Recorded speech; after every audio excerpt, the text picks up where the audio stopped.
ચૈતર વસાવા સહિત પ્રમુખ તથા અન્ય લોકો પર ખોટા કેસો કરાયા હોવાના આક્ષેપ સાથે આમ આદમી પાર્ટીના સમર્થકોએ ભરૂચ કલેક્ટર કચેરી ગજવી હતી।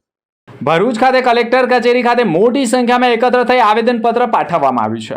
આક્ષેપ કરાયો છે કે જિલ્લા કલેક્ટરને આપેલા આવેદનપત્રમાં કહેવાયું છે કે ઝઘડિયા પોલીસ સ્ટેશન ખાતે 27 એપ્રિલ 2026ના રોજ બનેલી ઘટનાના સંદર્ભમાં ધારાસભ્ય ચૈતર વસાવા, આમ આદમી પાર્ટીના ભરૂચ જિલ્લા પ્રમુખ પિયુષ પટેલ, જિલ્લા પંચાયત સભ્ય અને ઝઘડિયા વિધાનસભાના પ્રભારી રજની વસાવા, ઝઘડિયા તાલુકાના પૂર્વ પ્રમુખ સર્જન વસાવા સહિત अन्य આગેવાનો વિરુદ્ધ 3 અલગ અલગ ગુનાઓ નોંધવામાં આવ્યા હતા।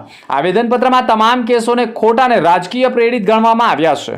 મોટા પ્રમાણમાં આમ આદમી પાર્ટીના સમર્થકોએ ભરૂચ કલેક્ટર કચેરી ગજવી હતી અને ભાજપના નેતાઓ પર ગંભીર આક્ષેપો કર્યા હતા।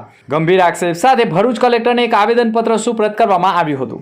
ગાડી ભરૂચ જે કલેક્ટર ઓફિસ છે એ કલેક્ટર ઓફિસમાં અમારા ધારાસભ્ય શ્રી ચૈતરભાઈ વસાવા તેમજ ભરૂચ જિલ્લાના પ્રમુખ શ્રી પિયુષભાઈ પટેલ, રજનીભાઈ વસાવા, સર્જનભાઈ વસાવા સહિત 15 જેટલા લોકો પર આ ભારતીય જનતા પાર્ટી અને ભરૂચ પોલીસ દ્વારા ખોટા કેસો કરી, ખોટી એફઆઈઆર કરી એ લોકોને જેલમાં મૂકવામાં આવ્યા છે। આજે અમે શાંતિપૂર્ણ રીતે અહીં કલેક્ટર ઓફિસના ગેટથી અહીંયા આવેદનપત્ર આપવા આવ્યા છે। આ ભરૂચ જિલ્લાની તમે પોલીસ જુઓ, અમને અહીંયા ગાડી અટકાવી દીધા છે, અમને આ આવેદનપત્ર પણ આપવા જવા નથી દેતા। શું આ કલેક્ટર ઓફિસ હોય કે કોઈ પણ કચેરી હોય એ ભારતીય જનતા પાર્ટીના ઈશારે ચાલી રહી છે? આજે તમે જો અહીંયા ગાડી માનવતા જેવું કે સંવિધાન જેવું અહીંયા ગાડી કંઈ પણ રહ્યું નથી। અત્યારે ભારતીય જનતા પાર્ટીનો કોઈ કાર્યક્રમ હોય, ભારતીય જનતા પાર્ટીના કોઈ આગેવાનોએ કલેક્ટર કચેરી જવું હોય તો 100, 500 લોકો એ લોકો અંદર પ્રવેશબંધી કરે છે।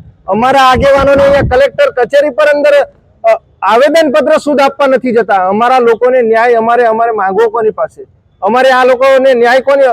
શું ન્યાયપાલિકા જેવું કઈ ગુજરાતમાં છે કે નથી? આજે આટલો બધો અત્યાચાર, આટલું બધું શોષણ, આજે અમારા લોકોને આટલું બધું ડરાવવા, ધમકાવવા, દબાવવામાં આવે છે કે કલેક્ટર ઓફિસમાં એક સામાન્ય આવેદનપત્ર નથી આપવા જવા દેતા। આજે આ અમે લોકો અહીંયા આગળ બેઠા છે, જો આવેદનપત્ર આપવા નથી જવા દેતા આ ભારતીય જનતા પાર્ટીના। અમે ભરૂચ જિલ્લાની પોલીસને પણ કહીએ છીએ કે ભાઈ તમને લોકોને પણ પ્રજાના ટેક્સના પૈસા મળે છે અને એનાથી તમારું ઘર પરિવાર ચાલે છે, તો તમને આટલો બધો ડર શેનો લાગે છે? એટલું બધું રાજનીતિનો ઇન્ટરેસ્ટ હોય તો પછી એને આપણે ખેસ પહેરી દો તમે।